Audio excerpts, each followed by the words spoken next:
assalamu aleykum wa rahmatullah bandiraɓe yeɓoɓe yaw pindi tv wonɓe nder leydi sénégal ha e bowal leydi mo woni mon foof salminama inde manama yettode sikkala en garti e kattande jomiraɗo joom baɗe bawɗe gam humnude adi hande ko altini 17 lewru mai 2024 joni joni koye jaade leydi sénégal paɗen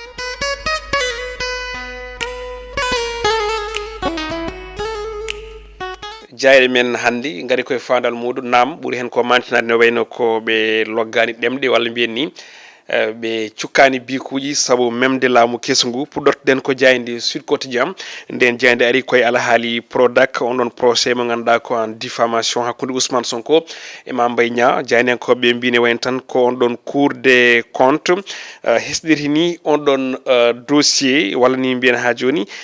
e nana yurno on ɗon dossier no jaydenkoɓe mbiri kona ɗum oɗo enseignant chercheur mbo droit pénal toon to ICAD université Cheikh Anta Diop de Dakar wiyete ko Ousseynou Samba o arti ko yewti on ɗon procédure mo ganduɗa o ko procédure poɗɗo udditede tawi ni ko on ɗon dossier judiciaire Jean Pierre Senghor on ɗon mo ganduɗa kam tigui woni premier coordinateur national du Prodac holliti wonde darade ho peeji muɗum kala no potiri noon gam haalde gongue on ɗon scandale mo ganduɗa ko scandale financier mo ganduɗa koko yewti gestion on ɗon Prodac ɗin ko goɗɗi ɗen jaaji e hella mabɓe tati nder nden jani witende Sud Quotidien jani l'observateur nde groupe Futurs Médias ɗe kañum ari koye jobdi kono kadi ñamade ko yewti ko ha joni ɓen ɗon remoɓe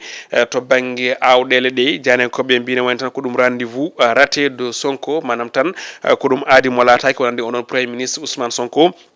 ɓe mbi on ɗon délai mbo balɗe sappo lewru mai woni 10 mai mbo kanko hoore jagorɗo o haalno ɗen délai e jawtama e oɗo saaha kono ɗum ko ɓe garti wiide wonde tardugol ɗen ɗon ngol dokkirgol ina wayno ko fate banggue awdi oɗo saaha hannde ina wayno tan e ñamade fawinde dow ɓen opérateur en ɓe mbi tan de ma addu caɗele mawɗe e ndema hikka ka saabi noon ɓe ganduɗa kañumen goni tambi ɓe fanno kollitima mbatta batu janggo talata gam yewtidde e fanno goɗɗum ko tawata hen ne wayno ko basketball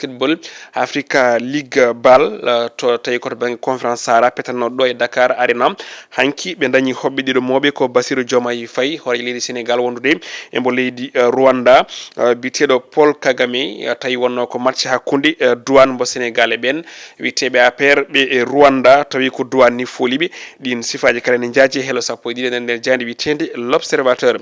Walf Quotidien kam newɗo subaka hande wi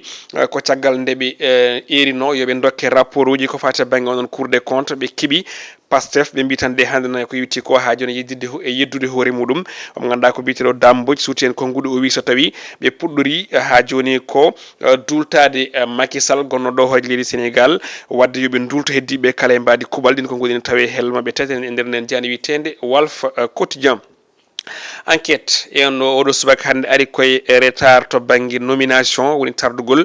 suɓade ɓen ɓe ganduɗa ɓe ko cabinet ji ministériel ɓe mbi tan de ne wayno oɗo saaha hande ko service o service d' état woni ko ayna tan to manam nana faade oɗo saaha ɗum ko caggal lewru fawndu ina wayno tan ko on ɗon ɗen jagorɗe keese e cuuɓa ha hande de golle ɗe cuwa taw fuɗɗade ha tengte wone jagorɗe ɓe kolliti wonde ni ko ɗin cabinet ji cuwa taw hebde golle mumen ko wayno cabinet politique président oɗon mo ganduɗa hande witande ko ɗum absent bureau mo ganduɗa ko vide woni ko teska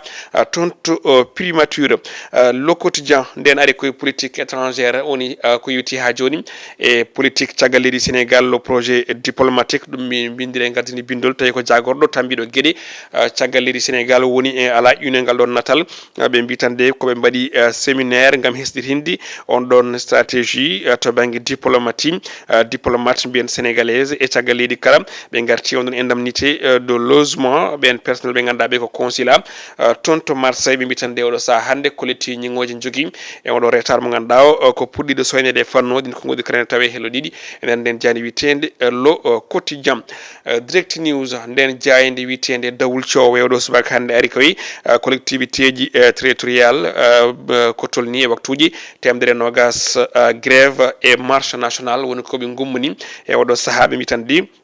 ko intersyndical o oɗo saha hannde so wondiri gueɗɗe kala watti ɗum zéro e golle e jagoɗo tan mbiɗo gueɗe on ɗon fannu on jagorɗo ni ene wayno ɓe mbi tan de ko waɗi menacé woni Moussa Bala Fofana oɗo saha hannde de holliti weltaki yewti e dartingol ɗe ɗon golle saabu wiide makko gueɗɗe kala darima e mairie ɗi hani eko yewti e comité ji e riroji ɗi e wiide makko noon so tawi ɗum ɗo dartinaka maɓe ƴettu peeje pellite fanno te ɗum moƴƴata e ɓen golloɓe ganduɗa ɓe ko daraniɓe hannde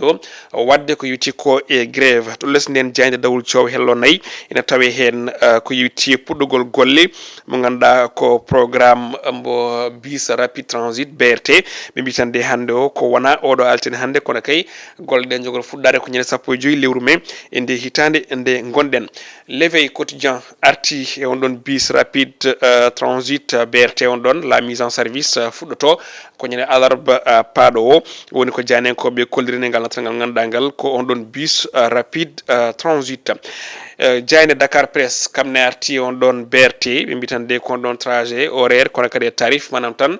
ngol ɗon lappol hani e ɗin waktuji ɗi on ɗon bus dogata e ɗen kopreje pasuji muɗum ɓe mbi tan de ko le BRT en chiffre limore on ɗon BRT ɓe garti famminde wiide wonde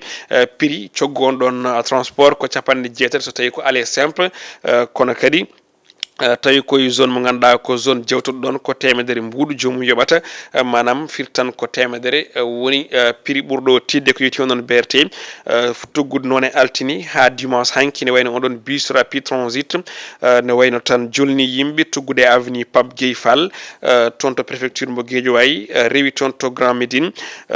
tindade toon to ligne on ɗon B1 moɓe noddirta ɗon ko yewti ha joni e horaire o noon woni waktuji ɗi fuɗɗoto ko 6 heures du matin ha 21 heures hayni waktuji walla mbiyen ñalawmaji férié on ɗon bus rapide transit ma jokku no mbiɗen ni kamɓe BRT puɗɗoto golle mabɓe noon ko ñande alarba 15 ndu lewru ndu gonɗen jayde stade quotidien ko ɗon guddirten remen men jayde jeewoɗo ñalawma hannde jaynenkoɓe gaari koye natal mo ganduɗa kam tigui woni Kalidou Koulibaly cuuɗo juuɗe mum dow toon to Arabie Saoudite tawi ko club makko Al Hilal kañum tigui fooli gagni on ɗon championnat ko ɗum premier titre wonande to banggue championnat en carrière wonande on défenseur équipe nationale du Sénégal Kalidou Koulibaly mondial U17 rewɓe troisiéme tour aller ne wayno mo ganduɗa ko wiyete Marie-Louise Sarr holliti tan wonde tan mbiyen waɗi ha Sénégal jogui hande o ɗama o wadde qualifié fanno goɗɗum ko tawete hen ko toon to Angleterre victoire to yeeso Manchester walla ni e dingiral Manchester United ɓe mbi ko Arsenal leader jusqu'à mardi ko namdal ɓe mbaɗi manam beele Arsenal jogori tan ardade ko ha oɗo alarba oɗo talata janggo nde tawno janggo mo ganduɗa ko City ma jou match muɗum retata hakkude muɗum e équipe mo Tottenham saabi noon jeyanenkoɓeɓe mbaɗi kon namdal e oɗo saaha hannde e wiide wonde beele tan ɓe jogori hadde eko yewti on ɗon e gardigu championnat Angleterre ko ɗo ha janggo goɗɗum ko tawete hen ko mondial 2026 éliminatoire en juin Mikayil Ngor Faye contre RDC et Mauritanie c'est à dire ko on ɗon vedette walla ni mbiyen on ɗon suka petto toon to FC Barcelone mo leydi Sénégal ne wayno tan ina tawe liste Alioune Cissé Bal woni basketball Africa League conférence Sahara Douane ne wayno tan ma ya toon to Kigali ko wiyete final 8 woni on ɗon final à 8 musidɓe tedduɓe ko ɗum wonno ko jeyde leydi Sénégal dawri e oɗo subaka hannde altini ene woni sappo tati lewru mai 2024 jetti to banggue caméra Djiby Dieng aɗa mine Robino Diandi inchallahu lamɗo jaaɓi ko janggo to banggue montage aussi en jarni Ali Fall yo en gone jaam.